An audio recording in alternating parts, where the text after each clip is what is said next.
સર્વાવતારી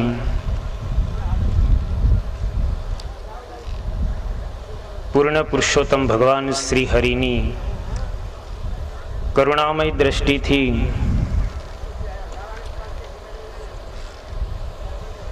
આપણે શ્રીમદ ભાગવત ગ્રંથનું શ્રવણ કરી રહ્યા છીએ.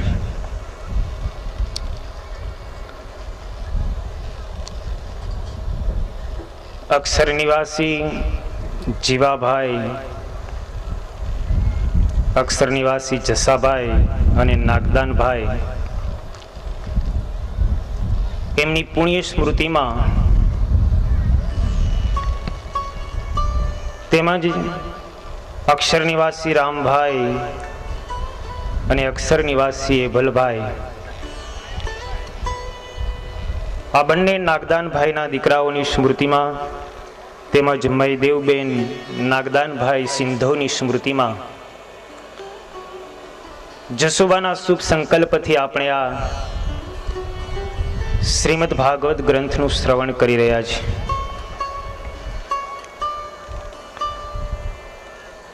આ પુણ્ય આત્માઓનું કલ્યાણ તો થઈ જ ચૂક્યું છે, પણ એમની સ્મૃતિમાં એમને યાદ કરીને આપણે જો આ શ્રીમદ ભાગવત ગ્રંથનું યથાર્થ રીતે શ્રવણ કરીશું તો ભગવાનના અનુગ્રહથી ચોક્કસ આપણને મુક્તિ પ્રાપ્ત થશે.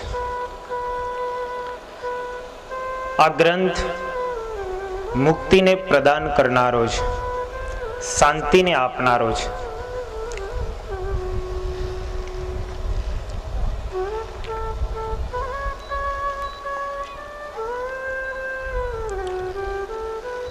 સવારની કથામાં આપણે ઉદ્ધવજી વ્રજની યાત્રાએ ગયા,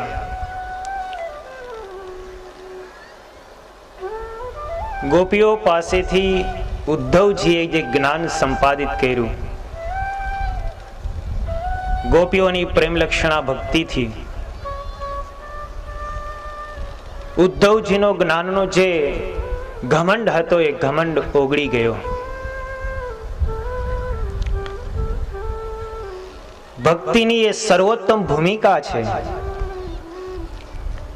ભક્તિની એક એ સર્વોપરિતા છે કે ત્યાં જ્ઞાન અને વૈરાગ્ય પણ ગૌણ થઈ જાય છે.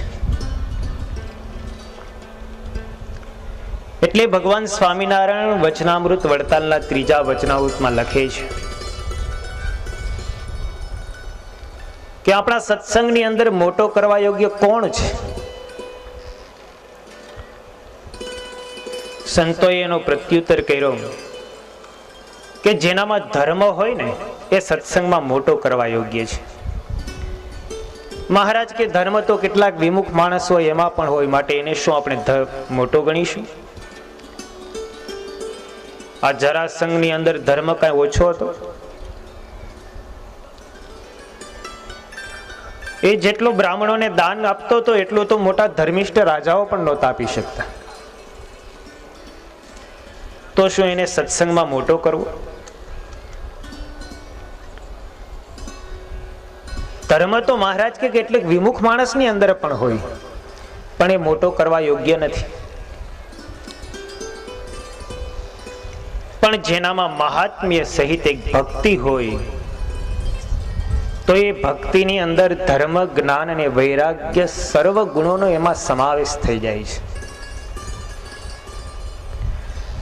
માટે મહાત્મ્ય જ્ઞાને યુક્ત એવી જે ભક્તિ છે ને એ સર્વ સાધનમાં સર્વોપરી છે, શ્રેષ્ઠતમ છે.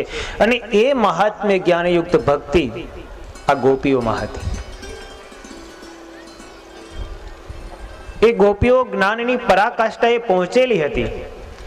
ભગવાનને જે રીતે યથાર્થ રીતે જાણ્યા જોઈએ એમ યથાર્થ રીતે જાણતી હતી પણ ખરી.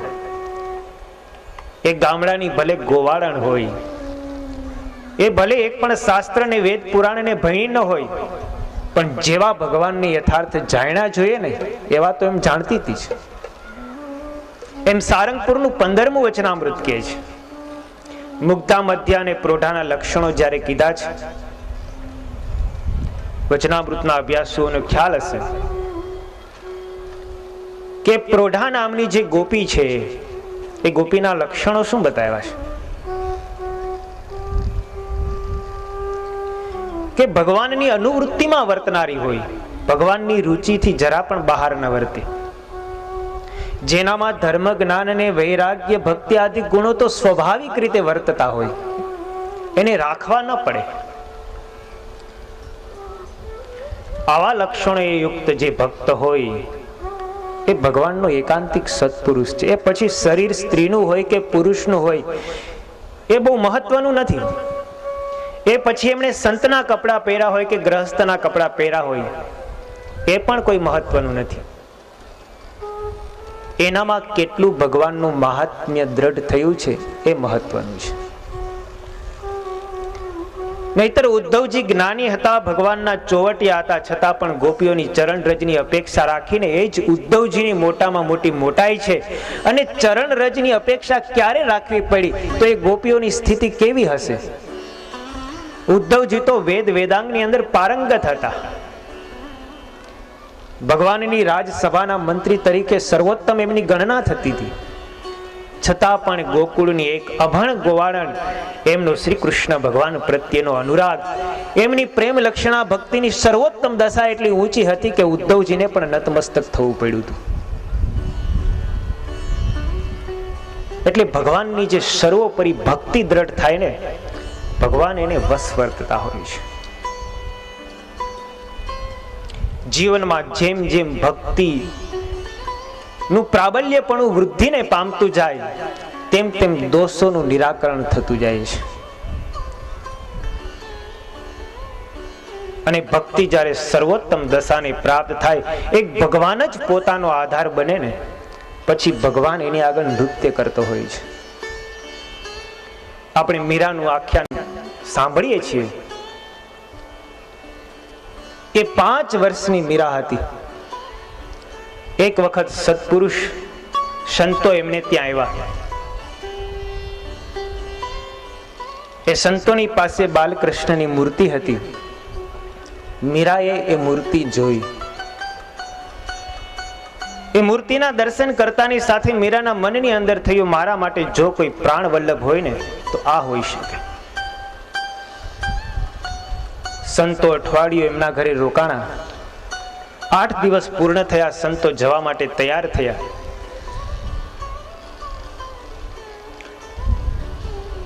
સંતો જ્યાં જવા માટે તૈયાર થયા, મીરાએ કીધું કે મારે પેલા બાલકૃષ્ણ છે ને એ જોઈએ છે. એમના માતા પિતા એમને સમજાવ્યા કે તો સંતોને પૂજવાની મૂર્તિ છે એ તમને ના આપે. મીરા રડવા લાગ્યા. મીરા કહે છે કે મારા માટે જો કોઈ આધાર હોય, પ્રાણ વલ્લભ હોય ને તો આ બાલકૃષ્ણ જ છે, મારે જોઈએ જ છે. મીરાને સમજાવી શાંત કર્યા. સંતો તો ત્યાંથી જતા રહ્યા. આ બાજુ સંતો જતા રહ્યા. સંતોને સ્વપ્નની અંદર દર્શન થયું. મીરા એ બાલકૃષ્ણની મૂર્તિને પ્રાપ્ત કરવા માટેથી ને ભોજન કરતી નથી. 11 ઉપવાસ એ 5 વર્ષની છોકરીએ કર્યા છે. આ બાજુ પરમેશ્વરને દયા આવી. ભગવાને પેલા સંત મહાત્માને દર્શન આપ્યા. દર્શન આપીને કીધું થયું કે તો આ મૂર્તિ છે ને, પેલી છોકરી આ મૂર્તિની જે ચાહના કરતી હતી ને એને આપી આવો. ભગવાનનું દર્શન થયું. સંતને ખૂબ આનંદ થયો, પણ મનની અંદર થયું મારી ભક્તિને કારણે કદાચ મને ભગવાને દર્શન દઈને આવો સંકેત કર્યો છે. સંતે કંઈ ધ્યાનમાં લીધું નહીં. થોડા દિવસો પછી ફરીવાર બીજી રાત્રે જ ભગવાને એમને દર્શન દીધા. સંતને કીધું કે તું આ મૂર્તિ મીરાને આપી આવો. અને સંત પાછા મીરાના ઘરે આવ્યા અને મૂર્તિ એમને અર્પણ કરી. જેની અપેક્ષા હતી, જેની ખૂબ ચાહના અને લગન હતી, એ મૂર્તિ મીરાને પ્રાપ્ત થઈને પછી તો બસ એ મૂર્તિ સામે બેસી અને કાલાવાલા કરે, એમને સ્નાન કરાવે, એને સુંદર મજાના વસ્ત્રો પહેરાવે, અલંકારો પહેરાવે, એને જમાડીને પોતે જમે. એ મીરા માટે, 5 વર્ષની છોકરીને માટે બાલકૃષ્ણની મૂર્તિ છે ને એમનું જીવન બની ગઈ હતી. ધીરે ધીરે મીરા મોટી થવા લાગી. જેમ જેમ મીરાની ઉંમર વધતી ગઈ ને એમ ભગવાન પ્રત્યેનો લગાવ, ભક્તિ ભાવ, સ્નેહ, પ્રેમ બધું જ વૃદ્ધિને પામવા લાગ્યું. બસ મીરા માટે તો એક બાલકૃષ્ણ એ જ સર્વસ્વ બની ગયું. એ મીરાના દિનચર્યાની અંદર સારી એ દિનચર્યા એ ભગવત પરાયણ બની ગઈ હતી. મીરાની ઉંમર થઈ, એમના લગ્ન નક્કી થયા. મેવાડના મહારાણાની સાથે એમના લગ્ન થયા. મીરા કરિયાવરની અંદર આ બાલકૃષ્ણની મૂર્તિને સાથે લઈ ગઈ. મેવાડની અંદર રાજરાણી હોવા છતાં પણ પહેલા જે રીતે ભગવાનની પૂજા કરતી હતી ને એ જ રીતે સવારથી લઈને રાત્રિ પર્યંત સુધી એ બાલકૃષ્ણની મૂર્તિમાં જ તલ્લીન રહે છે. એમનો પતિ પણ ખૂબ ભગવદીય છે. એ રાણા પણ પોતાની પત્ની જે શ્રી કૃષ્ણ બાલકૃષ્ણની મૂર્તિની પૂજા કરે છે ને એમને ગમે છે. પણ ભગવાનની કોઈક એવી કફા મરજી, રાણાનું થોડા જ કાળની અંદર મૃત્યુ થયું. મીરા વિધવા થયા અને મેવાડની ગાદી ઉપર એમનો દેવર આવ્યો. ભગવાને એમને દર્શન દીધા. સંતને કીધું કે તું આ મૂર્તિ મીરાને આપ્યા. અને સંત પાછા મીરાના ઘરે આવ્યા અને મૂર્તિ એમને અર્પણ કરી. જેની અપેક્ષા હતી, જેની ખૂબ ચાહના અને લગન હતી, એ મૂર્તિ મીરાને પ્રાપ્ત થઈને પછી તો બસ એ મૂર્તિ સામે બેસી અને કાલાવાલા કરે, એમને સ્નાન કરાવે, એને સુંદર મજાના વસ્ત્રો પહેરાવે, અલંકારો પહેરાવે, એને જમાડીને પોતે જમે. એ મીરા માટે, 5 વર્ષની છોકરીને માટે બાલકૃષ્ણની મૂર્તિ છે ને એમનું જીવન બની ગઈ હતી. ધીરે ધીરે મીરા મોટી થવા લાગી. જેમ જેમ મીરાની ઉંમર વધતી ગઈ ને એમ ભગવાન પ્રત્યેનો લગાવ, ભક્તિ ભાવ, સ્નેહ, પ્રેમ બધું જ વૃદ્ધિને પામવા લાગ્યું. બસ મીરા માટે તો એક બાલકૃષ્ણ એ જ સર્વસ્વ બની ગયું. એ મીરાના દિનચર્યાની અંદર સારી એ દિનચર્યા એ ભગવત પરાયણ બની ગઈ હતી. મીરાની ઉંમર થઈ, એમના લગ્ન નક્કી થયા. મેવાડના મહારાણાની સાથે એમના લગ્ન થયા. મીરા કરિયાવરની અંદર આ બાલકૃષ્ણની મૂર્તિને સાથે લઈ ગઈ. મેવાડની અંદર રાજરાણી હોવા છતાં પણ પહેલા જે રીતે ભગવાનની પૂજા કરતી હતી ને એ જ રીતે સવારથી લઈને રાત્રિ પર્યંત સુધી એ બાલકૃષ્ણની મૂર્તિમાં જ તલ્લીન રહે છે. એમનો પતિ પણ ખૂબ ભગવદીય છે. એ રાણા પણ પોતાની પત્ની જે શ્રી કૃષ્ણ બાલકૃષ્ણની મૂર્તિની પૂજા કરે છે ને એમને ગમે છે. પણ ભગવાનની કોઈક એવી કફા મરજી, રાણાનું થોડા જ કાળની અંદર મૃત્યુ થયું. મીરા વિધવા થયા અને મેવાડની ગાદી ઉપર એમનો દેવર આવ્યો. એ રાણા બન્યો. કે જે થવાનું હતું એ ભગવાનની ઈચ્છા. મારા માટે મારો પ્રાણ વલ્લભ જો કોઈ હોય ને તો આ ભગવાનની મૂર્તિ જ છે. એ મૂર્તિની સામે બેસી અને મીરા નાચે, કીર્તન બોલે. પછી તો મીરા સંત પુરુષો જે કોઈ આવે ને એમના સત્સંગ કરવા માટેથી ને મીરા એમને રાજમહેલમાં બોલાવવા માંડ્યા છે. હવે રાજમહેલની અંદર મીરાને ત્યાં સંત પુરુષોનો આવરો જાવરો થયો. સત્સંગ કરે, મીરા એમની પાસેથી ભગવાનના ચરિત્રોના ગુણાનુવાદને સાંભળે અને એમનો દિવસ પસાર કરે. પરંતુ રાણાને આ બધું ગમે નહીં. એમનો દેવર ખૂબ દ્વેષી હતો. એને થયું કે સંત મહાત્માઓનો આવરો જાવરો અહીંયા મહેલમાં બહુ એ સારું નહીં. મીરાને એક કુટિયામાં મોકલી દીધા છે, રાજમહેલમાંથી બહિષ્કૃત કર્યા છે. મીરાને વધારે આનંદ થયો. હવે તો સુખે ભજશું શ્રી ગોપાળ. પછી તો સંત મહાત્માઓ એમને ત્યાં અવિરત રહેવા લાગ્યા. મીરા એમની પરિચર્યા સેવા કરે, એમને જમાડે અને બસ શ્રી કૃષ્ણની મૂર્તિ આગળ પોતે ગુણાનુવાદ ગાય, ભજન કીર્તન કરે છે. બીજી નરનારીઓને એકત્રિત કરીને એમને ભગવાનના મહિમાની વાતો કરે છે. રાણાને આ બધું ગમતું નથી. પોતાના રાજ્યની અંદર આવું થાય, એમની કીર્તિ બહુ વૃદ્ધિને પામે. સારે નગરની સ્ત્રીઓ અને પુરુષો બધા મીરા મીરાનું ગાન કર્યા કરે. રાજાથી સહન થતું નથી. એ રાણાએ મીરાને મારી નાખવાના પ્રયાસો કર્યા છે. જો આ મરે ને તો આમાંથી છુટકારો થાય એમ છે, નહીતર છોડે તેમ તો નથી છે. અનેક ઉપદ્રવો કરવા છતાં પણ, અનેક પ્રકારના કષ્ટો પહોંચાડવા છતાં પણ આ મીરા કૃષ્ણને છોડતી નથી. અંતે એમને મારી નાખવા માટે થઈ અને પ્રયાસો શરૂ કર્યા છે.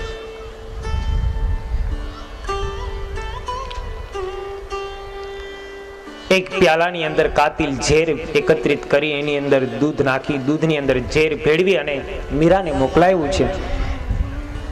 એક ભગવત ભક્ત હતો, એમને આપ્યું છે ને કીધું છે કે કહેજો કે દ્વારકાધીશનો પ્રસાદ આવ્યો છે અને તમને અર્પણ કરવા આવ્યો છું. પેલા બ્રાહ્મણને ખબર નથી કે રાણાનું આની અંદર કપટ છે. મીરાને આપ્યું છે દ્વારકાધીશનો પ્રસાદ છે આવું જ્યાં બોલ્યા ને મીરાએ પ્રેમથી એમનો સ્વીકાર કર્યો અને ઝેરથી યુક્ત દૂધનો કટોરો હતો ને પાન કરી ગઈ મીરા. પણ ભગવાને એને અમૃત સમાન બનાવી દીધું. એ ઝેરથી યુક્ત જે દૂધ હતું ને દૂધ અમૃત થઈ ગયું. મીરાને એની જરા પણ અસર ન થઈ. રાણાને ચિંતા થઈ કે આ મીરા મરતી કેમ નથી. ઝેરથી કાતિલ હતું એ પીવા છતાં પણ મૃત્યુ ન પામી. મીરાએ એક મદારીને બોલાવ્યો છે, કીધું છે કે ઝેરીમાં ઝેરી સાર્પ હોય ને એને કરંડિયાની અંદર પૂરીને તું લઈ આવ. રાણાના આદેશથી પેલો મદારી ઝેરમાં ઝેરથી યુક્ત જે સર્પ હતો ને કરંડિયામાં પૂરીને લાવ્યો છે અને કરંડિયાની અંદર એને મૂકી અને એક ભગવત ભક્ત દ્વારા એક કરંડિયો મીરા સુધી પહોંચાડ્યો છે. મીરાને કેવડાવ્યું છે કે દ્વારકાધીશથી મૂર્તિને ચડાવેલો પ્રસાદીનો હાર આમાં આવ્યો છે, આ હાર તમે પહેરજો. મીરા ખૂબ રાજી થયા, પ્રેમથી કરંડિયો સ્વીકાર્યો અને જ્યાં કરંડિયો ખોલ્યો ને તો એ ઝેરીલો સર્પ હતો ને સર્પ જ પુષ્પની માળા બની ગઈ. મીરાએ પ્રેમથી એમને સ્વીકારી અને પહેરી લીધી. ભગવાને આજે મીરાની રક્ષાને કાજે ઝેરનો કટોરો એ અમૃત બનાવી દીધો, સર્પની જગ્યાએ એમને પુષ્પમાળા બનાવી દીધી. રાણાએ ખૂબ ઉપદ્રવ કરવા લાગ્યા. ન કહેવાના શબ્દો ક્યારેક ક્યારેક આવીને કહી જાય છે. મીરાથી આ કષ્ટ સહન થતું નથી. એક દિવસ મીરાએ તુલસીદાસજીને પત્ર લખ્યો છે. વૃંદાવનમાં પત્ર મોકલાયો. તુલસીદાસજીને આ પત્ર મળ્યો. તુલસીદાસજીએ એક જ પંક્તિ લખીને સામે પ્રત્યુત્તર મીરાને મોકલાયો છે. જાકે પ્રિય ન રામ વૈદેહી સો છાંડીએ કોટી બેરી સમજદ્યપી પરમ સ્નેહી. જેને ભગવાન શ્રી રામની સાથે સ્નેહ ન હોય એ કદાચ આપણો મોટામાં મોટો સંબંધી હોય, આપણો નજીકનો પ્રિયજન હોય ને તો પણ તેને તર છોડી દેવો જોઈએ. મીરાને આ તુલસીદાસજીના વચનો સાંભળ્યા અને મીરાએ તરત જ મેવાડનો ત્યાગ કર્યો. મેવાડનો ત્યાગ કરીને મીરા વૃંદાવનમાં ગઈ છે. મીરા તો બસ ભગવાનની મૂર્તિમાં તલ્લીન છે. વૃંદાવનની વિશે અનેક મંદિરો છે. એ વૃંદાવનના મંદિરોની અંદર દર્શન કરવા જાય છે. એક મંદિરની અંદર સ્ત્રીઓને પ્રવેશ કરવાની બંધી છે.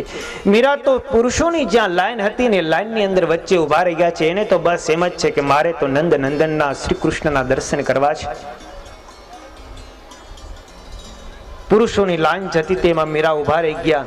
મંદિરની અંદર જ્યાં પ્રવેશ કર્યો પૂજારીએ ખૂબ એમનો તિરસ્કાર કર્યો કે આ મંદિરની અંદર સ્ત્રીઓને આવવાની બંધી છે ને તું કેમ આવે છે? મીરા કહે છે કે મને ખબર નહોતી. મીરાએ માફી માંગી છતાં પેલા પૂજારીએ ખૂબ તિરસ્કાર કર્યો. મંદિરની અંદર પ્રવેશ કરવા દીધો નહીં. મીરા ત્યાંથી દૂર ગયા. યમુના નદીના કિનારે બેઠા છે. પછી તો બધા લોકો એમનો થોડો થોડો તિરસ્કાર કરવા માંડ્યા. મીરાને થયું કે અહીંયા પણ રહેવું યોગ્ય નથી. મીરા વૃંદાવનમાંથી પૂરા દ્વારકા આવ્યા છે.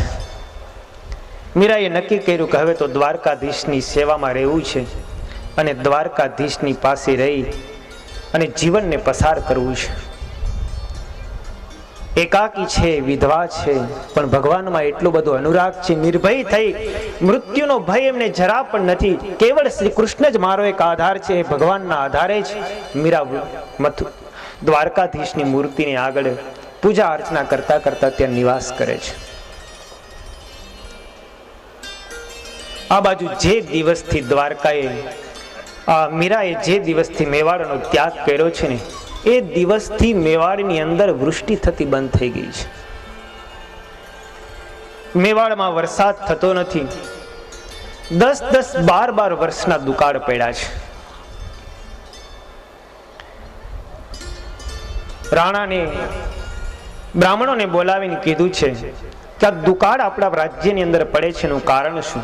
બ્રાહ્મણોએ કીધું છે કે તે ભગવત ભક્ત એવા મીરાનો દ્રોહ કર્યો છે, પરિણામે તારા રાજ્યની અંદર આ વૃષ્ટિ થતી નથી. જ્યારે આ પ્રમાણે બ્રાહ્મણોએ કીધું છે, બ્રાહ્મણોએ અંતે કીધું છે જ્યાં સુધી મીરા મેવાડની અંદર પાછી નહીં આવે ને ત્યાં સુધી વરસાદ નહીં થાય.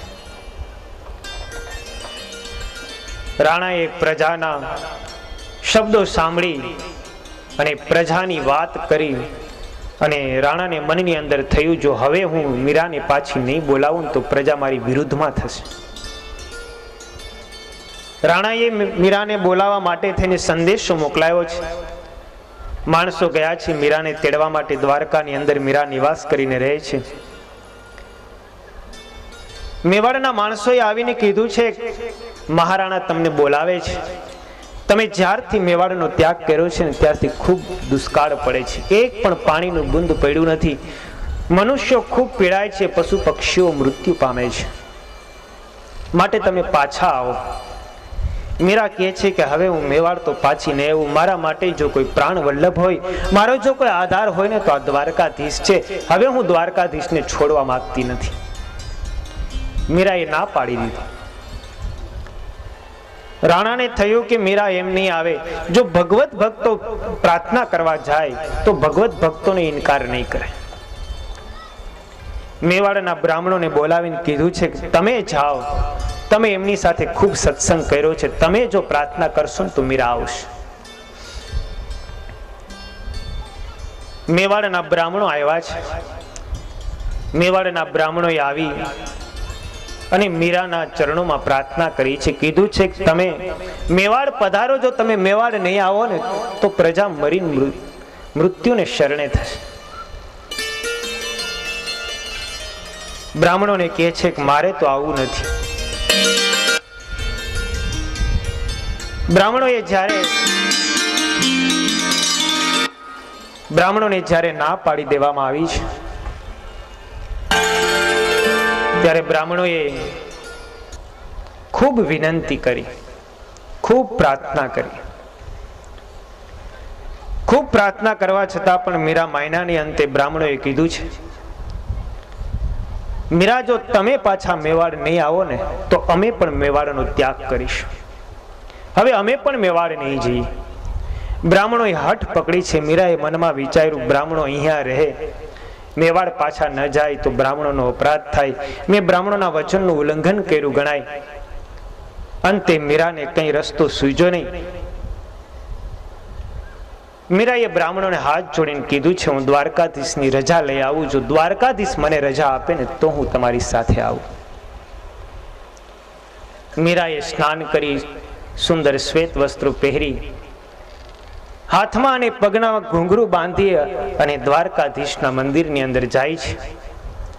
અને દ્વારકાધીશના મંદિરની અંદર દ્વારકાધીશની મૂર્તિને આગળ પ્રાર્થના કરીને બે હાથ જોડીને મીરા કહે છે જો તુમ છોડો પિયા મેં નહીં તોડું, તોરી પ્રીત તોડી કૃષ્ણ કોણ સંગ જોડું. મીરા કહે છે કદાચ તમે મને છોડી દો પણ હું તમને નહીં છું. તમારી સાથે મેં પ્રીત કરી છે, હવે તમારી સાથે પ્રીત તોડીને હું કોની સાથે પ્રીત કરું. મીરા દ્વારકાધીશને આગળ પોતાની બે હાથ લંબાવી પોતાની બંને ભુજાઓને પ્રસરાવીને કહે છે તુમ ભયે તરુવર મેં ભય પંખિયા, તુમ ભયે સરોવર મેં તેરી મછલિયા.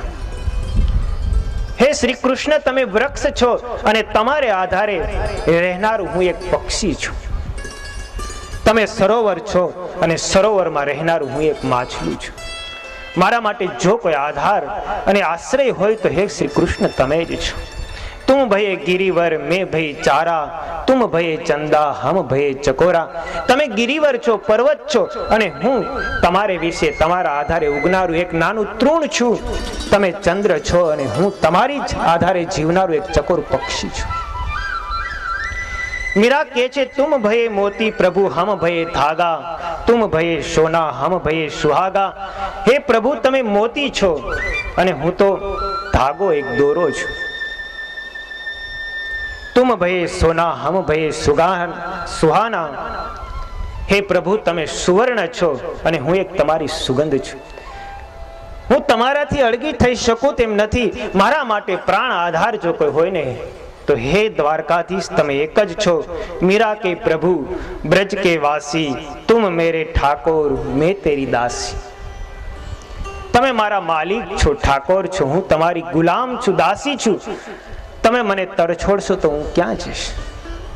મીરાએ આર્તનાર્થથી જ્યારે આ કીર્તન બોલ્યું ને, અને એ જ સમયે દ્વારકાધીશની મૂર્તિમાંથી બે હાથ લાંબા થયા છે. દ્વારકાધીશની મૂર્તિમાં હાથ પ્રસરીને એમ કહેતા હતા, મીરા, તારે મને છોડીને ક્યાંય જવું નથી, તું મારી પાસે આવતી રહે. અને દ્વારકાધીશે હાથ લંબાવ્યા અને મીરા છતે દેહે એ દ્વારકાધીશની મૂર્તિની અંદર સમાઈ ગયા. અને આખી એ મીરાએ જે સાડી પહેરી હતી ને, સાડી દ્વારકાધીશની મૂર્તિને લપેટાઈ ગઈ. આપણા ભારત વર્ષનો ઇતિહાસ એમ કહે છે કે મીરા દ્વારકાધીશની મૂર્તિમાં છતે દેહે સમાઈ ગયા, એમનો અગ્નિ સંસ્કાર જ થયો નથી. આ ભક્તિની ઉત્કૃષ્ટ વાત છે. આવી જ્યારે ઉત્કૃષ્ટ ભક્તિ જાગૃત થાય ને, ત્યારે ભગવાન એવા ભક્તની પાછળ ફરે. ભગવાન એવા ભક્તને હંમેશા પોતાની સાથે રાખતા હોય છે. જ્યારે જીવનની અંદર ભક્તિ આવે ત્યારે સમજવું કે એની પાસે બધું જ આવી ગયું છે. આ ગોપીઓએ ભગવાન શ્રી કૃષ્ણને પોતાની અનન્ય ભક્તિથી, પોતાની પ્રેમ લક્ષણા ભક્તિથી ભગવાનને એવા વશ કર્યા હતા કે એમના રોમે રોમની અંદર ભગવાન વસીને રહ્યા હતા. અને ઉદ્ધવજી એ ગોપીઓના પ્રેમને જોઈ, શ્રી કૃષ્ણ ભગવાન પ્રત્યેનો એમનો અનુરાગ જોઈ, એમના ચિત્તની વૃત્તિ શ્રી કૃષ્ણ ભગવાનના ચરણારવિંદમાં નિરોધ થયેલી જોઈ, પોતાનો જે ઘમંડ હતો ને એ ઘમંડ ઉતરી ગયો. અને ગોપીઓના ચરણમાં પડીને કહે છે કે તમારા ચરણ જ્યાં પડી હોય ને તેનો મને સુયોગ પ્રાપ્ત થાય, મારા શરીરને એમનો સ્પર્શ થાય ને તો મારું જીવન ધન્ય થઈ જાય.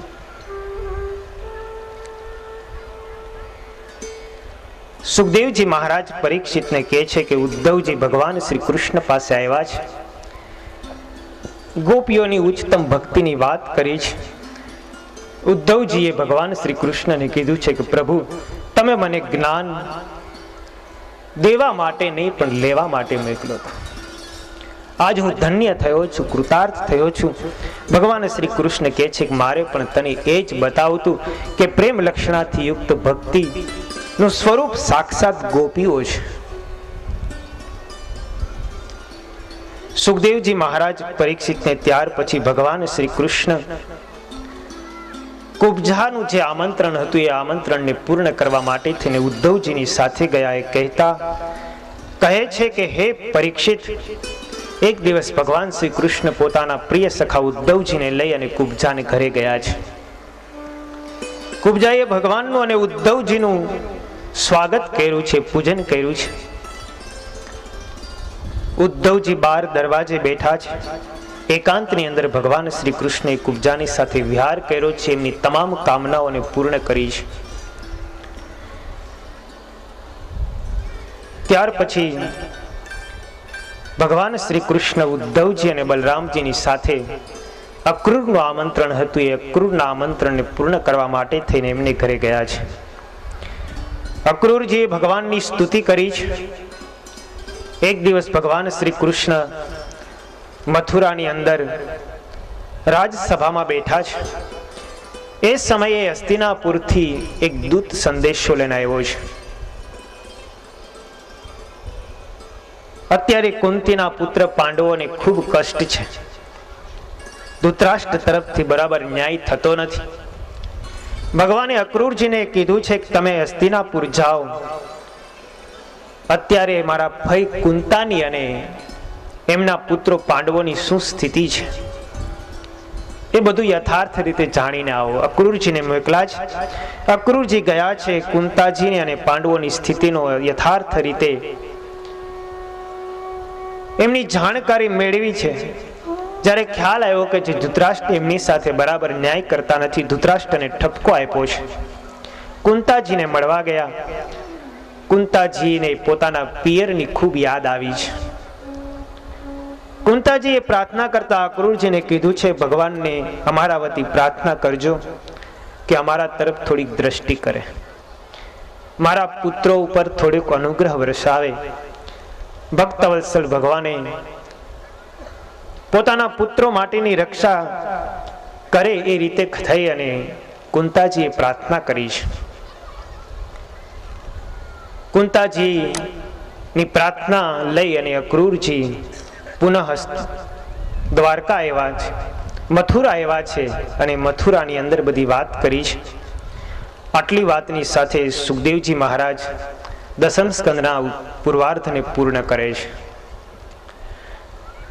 હવે દસમ સ્કંદનો ઉત્તરાર્ધ શરૂ થાય છે. સુખદેવજી મહારાજ પરીક્ષિતને કહે છે, પરીક્ષિત, ભગવાન શ્રી કૃષ્ણએ જે દિવસથી કંસનો વધ કર્યો છે તે દિવસથી એ કંસની બંને પત્નીઓ અસ્થિ અને પ્રાપ્તિ પોતાના પિતાને ત્યાં ગઈ છે. પોતાના પિતા જરાસંઘને વાત કરી છે કે અમારા પતિઓનો વધ કૃષ્ણએ કર્યો છે, પોતાની બંને પુત્રીઓ વિધવા થઈ છે, એનો બદલો લેવા માટે થઈને જરાસંઘ 23 અક્ષોહિણી સેનાએ સહિત મથુરા પર ચડાઈ કરી છે. ભગવાન શ્રી કૃષ્ણ વિદ્યાભ્યાસ કરીને હજી જ્યાં આવ્યા હતા એ જ સમયે જરાસંઘે ચડાઈ કરેલી. ભગવાન શ્રી કૃષ્ણ અને બલરામજીએ એમની સામે થવા માટે થઈ અને આકાશમાંથી 2 રથો ઉતાર્યા છે.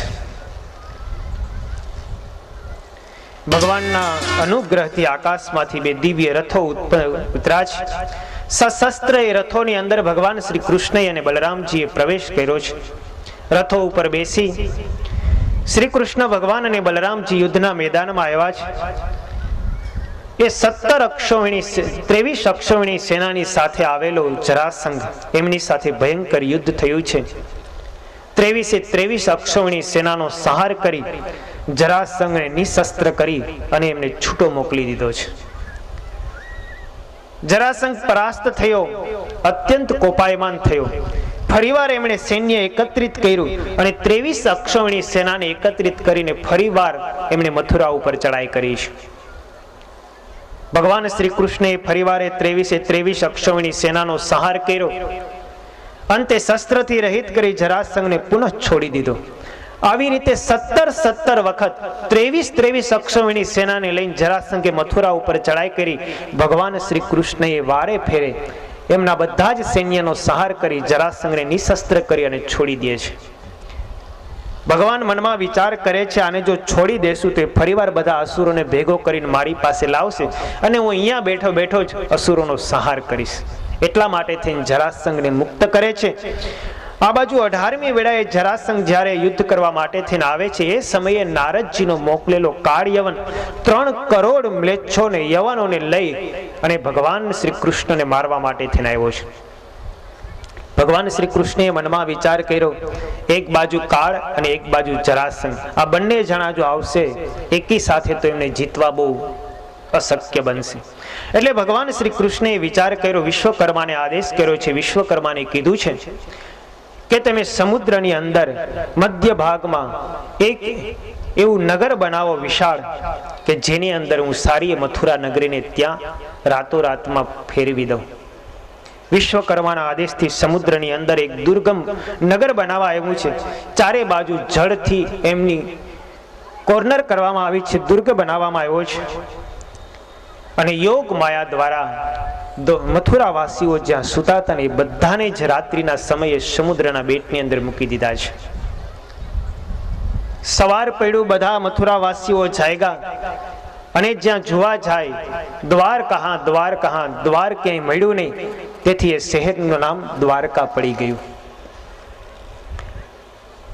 આ બાજુ સવારના સમય થતા ભગવાન શ્રી કૃષ્ણ મથુરાના મુખ્ય દ્વારેથી બહાર નીકળ્યા.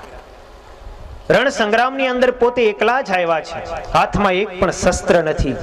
કાળ યવને જોયું કે શ્રી કૃષ્ણ એકલા જ શસ્ત્રથી રહિત થઈને સામનો કરવા માટે આવ્યા છે. કાળ યવન પણ સામે એકલો જ શ્રી કૃષ્ણની સામે દોડ્યો છે. શ્રી કૃષ્ણ ભગવાનની સામે જ્યાં કાળ યવન આવ્યો, ભગવાન રણ છોડીને ભાગ્યા. તેથી રણછોડ કેવાળા રણ છોડીને ભગવાન આગળ ભાગતા જાય છે. કાળ યવને ભગવાનનો પીછો કર્યો. ભગવાન આગળ અને કાળયવન પાછળ આગળ દોડતા દોડતા એક પહાડ આવ્યો. એ પહાડની ગુફાની અંદર ભગવાને પ્રવેશ કરી દીધો. એ પર્વતની ગુફાની અંદર મુચકુંદ નામનો રાજા સૂતેલો હતો. ભગવાન શ્રી કૃષ્ણએ મુચકુંદ સૂતેલો હતો એની ઉપર પોતાનું ઉત્તરીય વસ્ત્ર ઓઢાડી દીધું અને ગુફાની અંદર ભગવાન સંતાઈ ગયા. કાળયવન પાછળ દોડતો દોડતો ભગવાનનો પીછો કરતો આવતો હતો. એ ગુફાની અંદર પ્રવેશો. ગુફાની અંદર જોયું તો શ્રી કૃષ્ણ ભગવાનના ઉત્તરીય વસ્ત્રથી યુક્ત મુચકુંદ નીચે સૂતો હતો. કાળયવનને એમ લાગ્યું કે ભગવાન આ કૃષ્ણ મારાથી ડરી અને સૂઈ ગયો છે. કાળયવને જોરથી પાટું માર્યું. મુચકુંદ રાજા જાગ્યો. મુચકુંદ રાજા જેવો જાગ્યો એમના નેત્રોમાંથી અગ્નિ પ્રગટ થયો. કાળયવન બળીને ભસ્મ થઈ ગયો. ભગવાન શ્રી કૃષ્ણ ગુફામાંથી બહાર આવ્યા. મુચકુંદ રાજાએ ભગવાન શ્રી કૃષ્ણની સ્તુતિ કરી, પ્રાર્થના કરી. આ મુચકુંદ રાજા એ ઇક્ષ્વાકુ વંશનો માનધાતાનો પુત્ર હતો. અસુરોથી પીડિત ઇન્દ્રની રક્ષા કરવા માટે થઈ અને સ્વર્ગ લોકની અંદર ઇન્દ્રના રક્ષણ માટે થઈને હજારો વર્ષો સુધી મુચકુંદ રાજા એમની સહાયમાં રહ્યા હતા. કાર્તિક સ્વામીની સહાય મળતા ઇન્દ્રએ મુચકુંદ રાજાને કીધું, હવે મને કાર્તિક સ્વામીની સહાય પ્રાપ્ત થઈ છે, હવે તમે વિરામ કરો. મુચકુંદ રાજાએ કીધું છે, હજારો વર્ષો સુધી મેં જાગીને તમારી રક્ષા કરી છે, માટે મને નિંદ્રાનું વરદાન આપો. ઇન્દ્રએ કીધું છે, જાઓ, તમને હું નિંદ્રાનું વરદાન આપું છું. તમે એક પર્વતની ગુફામાં જઈને સૂઈ જાઓ. જે તમને જગાડશે એનું તમારા નેત્રોમાંથી અગ્નિ પ્રગટ થઈને બળીને ભસ્મ થઈ જશે. આજે મુચકુંદને કાળયવને જગાડ્યો.